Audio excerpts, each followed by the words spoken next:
Buenas tardes a todos, agradecer, cierto, a la producción aquí por todos los arreglos y también, por supuesto, a NUPATS por armar esta mesa y darnos la oportunidad de presentar algunos casos de Chile. Eh, bueno, en este caso voy a presentar parte de lo que fue mi tesis doctoral. Es solo una pequeña parte que tal vez es la que tiene mayor interés, ¿no? Que habla sobre los usos informales y la resignificación del patrimonio industrial en ruinas, en un caso particular de las ruinas de la Empresa Nacional del Carbón en Lota, en Chile. Bueno, tras el cese o el declive de la actividad productiva, ¿cierto? Que fue el año 1997, las antiguas instalaciones fabriles han quedado abandonadas o subutilizadas y se produce esta noción en el cambio de patrimonio también, ¿cierto? Desde una visión muy centrada en la alta cultura y valores de tipo artísticos o históricos, a un enfoque que incorpora valores más cercanos a la cultura popular y al valor social afectivo, desde donde nace, por supuesto, la incorporación de las comunidades locales en la defensa de nuevas categorías o tipos de patrimonio. Eh, es por esta razón que esta época postminera resulta interesante de estudiar cómo se expresa esta tensión entre los objetivos de preservación y transformación del legado construido, con también los usos informales que se dan, por ejemplo, en este lugar. Esta tensión que suele darse entre el objetivo de conservar ciertos valores formales de esta herencia y las fuerzas de cambio, por supuesto, asociadas a las transformaciones en las estructuras sociales, económicas y culturales. Dentro del marco teórico, por supuesto, digamos, la tesis se centraba en los nuevos significados asociados a este patrimonio industrial. Están los conceptos de patrimonio, patrimonio industrial, los nuevos significados, la producción del espacio, por supuesto, y la ruina o los vestigios industriales. El caso de estudio, tal como pueden ver ahí, corresponde a la comuna de Lota, en la ciudad de Lota, en la región del Biobío, que está como a 600 kilómetros al sur de la capital de Chile, que es Santiago. Aquí vemos un plano, ¿cierto?, de 1908, donde ya se muestra que existe el muelle, donde ya se muestra en un eje que es ahora el principal eje patrimonial, digamos, que es la avenida Carlos Cauciño, que está completa ya de vivienda obrera, ¿cierto? Y donde también se ve que ya están los piques mineros y donde se ve un avance de la industria. Ya aquí hay un recorrido más o menos, bueno, existe mucho más planimetría del sector, pero se ve cómo la ciudad va creciendo en torno a este polo de desarrollo que es la minería del carbón. ¿Qué pasa actualmente con la ciudad de Lota? Bueno, la mina cierra el año 1997 y Lota presenta, bueno, por supuesto, después del cierre de la mina, altos índices de pobreza, actualmente cercano al 22%, mucho más del doble del nivel país. Con muchos campamentos. Campamentos se refiere a ocupación informal del territorio donde no hay servicios básicos, ¿ya? Y porque es importante comentarles esto, donde también es un foco de expulsión migratoria, quiere decir que la población ha ido disminuyendo porque no hay fuentes de trabajo. Pero sin embargo, diciendo esto, también es una localidad muy importante en cuanto a su patrimonio industrial. Actualmente posee 10 monumentos nacionales y una zona típica declarados. Y por lo tanto hay 230 hectáreas que están bajo protección de Consejo de Monumentos. Bueno, es la imagen que estaba en la diapositiva anterior, donde lo que está en rojo corresponde a monumento histórico, ¿cierto? Monumento nacional, y la zona en amarillo corresponde a una zona típica, que es donde se encontraba la residencia de obreros, empleados y trabajadores, y la zona en color rojo corresponde básicamente a la zona industrial de producción.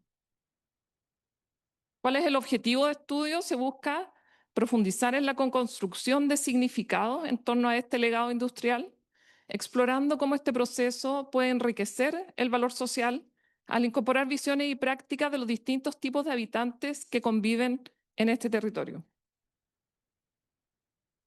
Aquí podemos ver en mayor detalle las zonas que están declaradas como patrimonio, que son las que se ven a mano izquierda, ¿cierto? Y por otro lado, las áreas de estudio.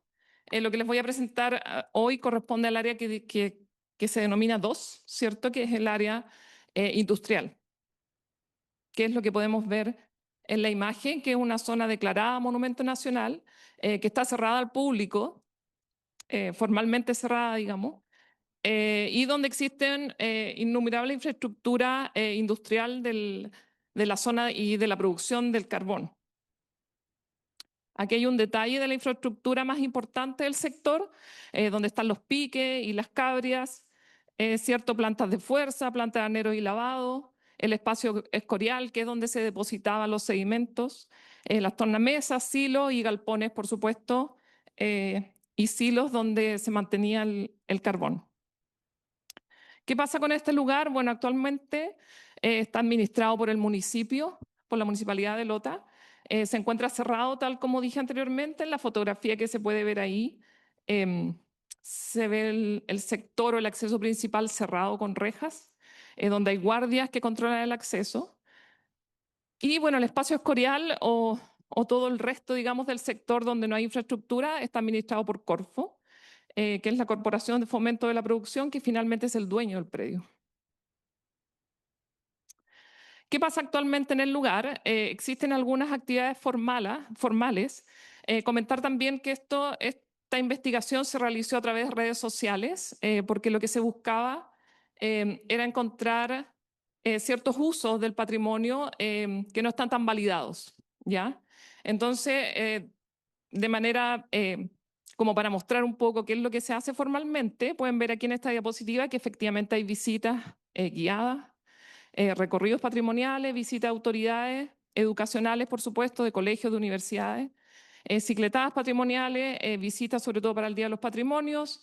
Y bueno, también existe lamentablemente algún acopio de escombros por parte del municipio que está ocupando el recinto como un lugar para dejar algunos materiales de construcción, que es lo que se puede ver ahí donde se detecta dónde están albergados estos materiales de construcción. Bueno, ¿qué pasa con las actividades informales? Que básicamente es aquí donde hace hincapié la investigación. Se hace esta investigación basada en las cuentas de Instagram. Ya se hace un barrido desde el año 2012 en adelante, que es cuando más o menos Instagram toma mayor auge en Chile y donde las fotos son compartidas. Entonces, por lo tanto, se hace esta búsqueda a través del hashtag y de la geolocalización para entender de qué forma se están ocupando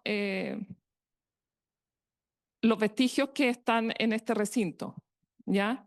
Aunque formalmente el recinto está cerrado, como son 115 hectáreas, la verdad es que es muy fácil acceder por lugares de manera informal. Bueno, se detecta que hay un sinnúmero de actividades, ¿no? 1.495 en todos estos años, pero esto habla de eventos en redes sociales y no de fotografías. Las fotografías registradas son más de 10.000, ¿ya? De estas 10.000 fotografías se hace un análisis y finalmente se llega a estos 1.495 eventos donde participa mucha gente también y donde las actividades se dividen en actividades deportivas, artísticas y recreativas en su mayoría. ¿Ya? Ahí podemos ver el desglose en la tabla de cuáles son las actividades que actualmente están ocurriendo en las ruinas, que son actividades informales. Y bueno, a mano izquierda pueden ver algunas de las fotografías, ¿no? De lo que ocurre o de la fotografía. Aquí pueden ver más de lo que se encontró en Instagram, de qué es lo que, de cómo se están ocupando estos vestigios. Además, también se hace un análisis de permanencia visitando el lugar en varias oportunidades para entender dónde se da la mayor ocupación y dónde se da la permanencia de estos jóvenes, porque la mayoría son jóvenes, ¿no?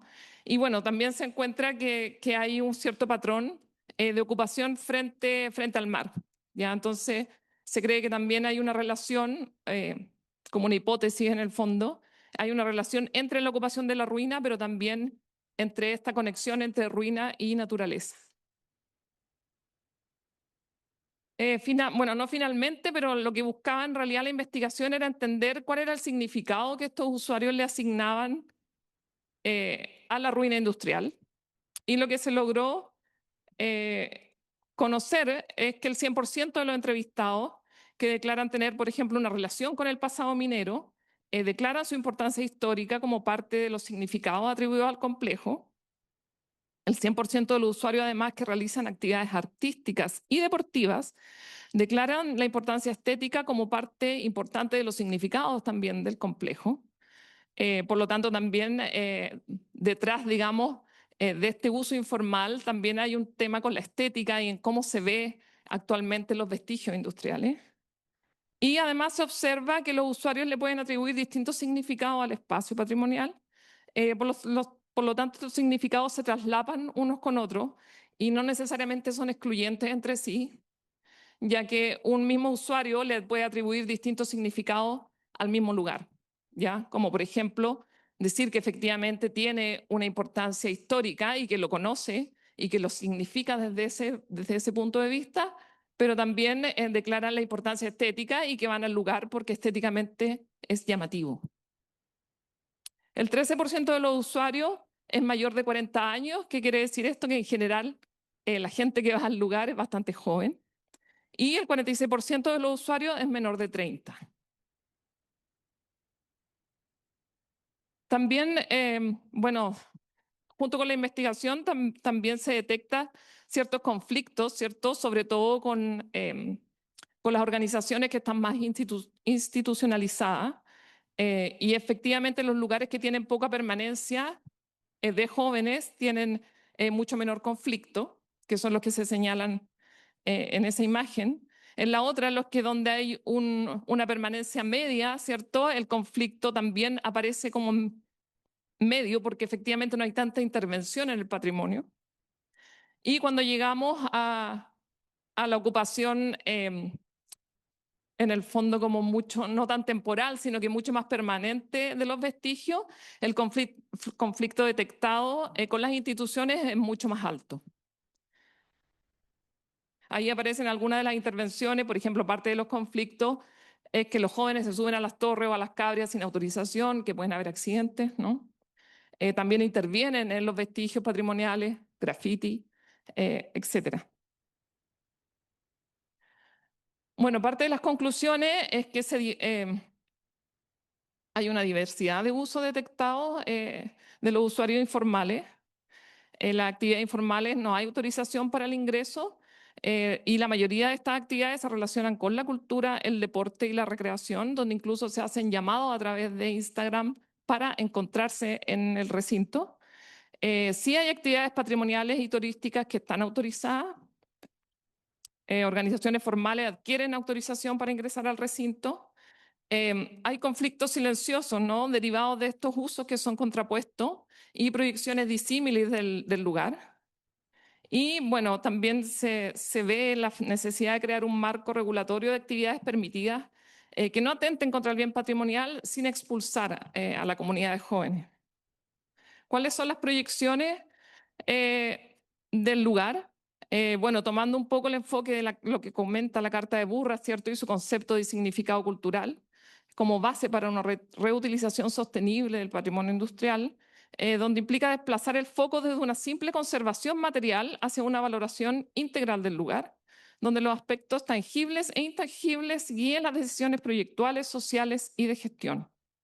Se necesita un diagnóstico patrimonial basado en el significado del lugar. Por eso la importancia de esta investigación de entender cuál es el significado que le atribuyen los usuarios.